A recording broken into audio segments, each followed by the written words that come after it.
DDCET ની એક્ઝામમાં થોડાક દિવસ બાકી છે અને તમને ટેન્શન છે કે ઇંગ્લિશ ટોટલ આપણે જોવા જઈએ તો 25 MCQ એટલે 50 માર્ક્સનું આવે છે. એક MCQ 2 માર્ક્સનો હોય છે.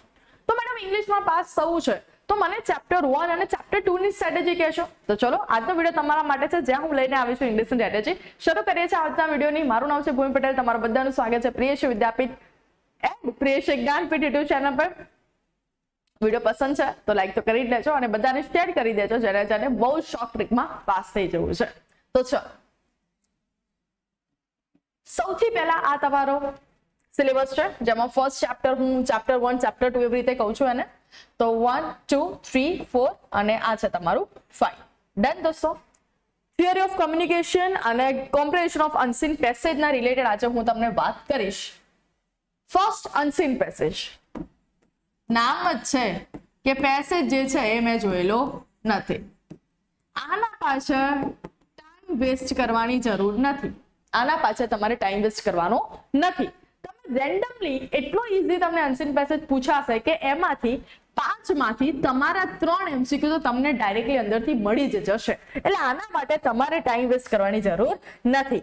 ફર્સ્ટ ઓફ ઓલ તમને એ ખબર હોવી જોઈએ કે બધા ચેપ્ટરમાંથી 5 આવવાના છે. મતલબ અનસીન પેસેજમાંથી તમને 5 પૂછાશે ક્વેશ્ચન, કોમ્યુનિકેશન વાળા ચેપ્ટર માંથી તમને 5 ક્વેશ્ચન પૂછાશે, રાઇટિંગ વાળા પોર્શન માંથી 5 ક્વેશ્ચન પૂછાશે, ગ્રામર વાળા પોર્શન માંથી તમને 5 ક્વેશ્ચન પૂછાશે અને લાસ્ટ જે સ્પેલિંગ કરેક્શન વાળો છે એમાંથી પણ તમને 5 ક્વેશ્ચન પૂછાશે. એટલે ટોટલ તમને ખબર છે કે 25 ક્વેશ્ચન પૂછાશે.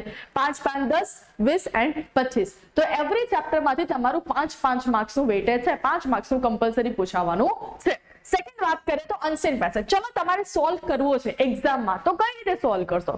મોસ્ટલી ઘણા બધા લોકો તમને એવી રીતે ગાઈડ કરશે કે પહેલા પેસેજ વાંચો અને પછી ક્વેશ્ચન માંથી આન્સર તમે ડિસાઈડ કરો અથવા તો ચેક કરો. રાઈટ? મારી પેટર્ન ઊંધી છે. મારી પેટર્ન એવું કહે છે કે પહેલા તમે ક્વેશ્ચન વાંચો.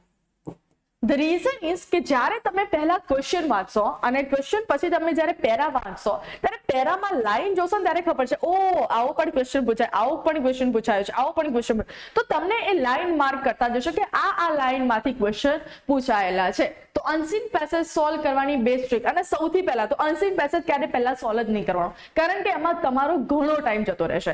પહેલા બાકીના જે 4 પોર્શન છે, જે ગ્રામર વાળો છે, કમ્યુનિકેશન છે, રાઇટિંગ પોર્શન છે, એના તમારે ક્વેશ્ચન પહેલા સોલ્વ કરવાના છે. સૌથી લાસ્ટ વાર તમારે અનસીન પેસેજ સોલ્વ કરવાનો રહેશે.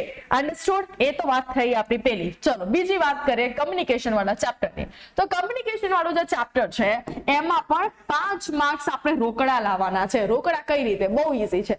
ફર્સ્ટ કમ્યુનિકેશન પ્રોસેસ કઈ છે? આઇડિયેશન, ઇનકોડિંગ વાળી તમને યાદ છે? બસ એમાંથી એક MCQ આવશે એટલે આવશે જ, કમ્પલસરી આવશે. નેક્સ્ટ વસ્તુ છે કમ્યુનિકેશન આપણે વર્બલ એન્ડ નોન વર્બલ. વર્બલમાં શું આવે? ઓરલ અને રિટન. નોન વર્બલમાં શું આવે? જે આપણા કિનેસિક્સ છે, પ્રોક્સિમિક્સ છે, પેરાલિંગ્વિસ્ટિક છે. તો એ બધાનું કઈ આપણે થિયરી યાદ નથી રાખવાની, ખાલી તમારે એક શોર્ટ નોટ બનાવવાની રહેશે. ફોર એક્ઝામ્પલ કિનેસિક્સ તો શેના માટે?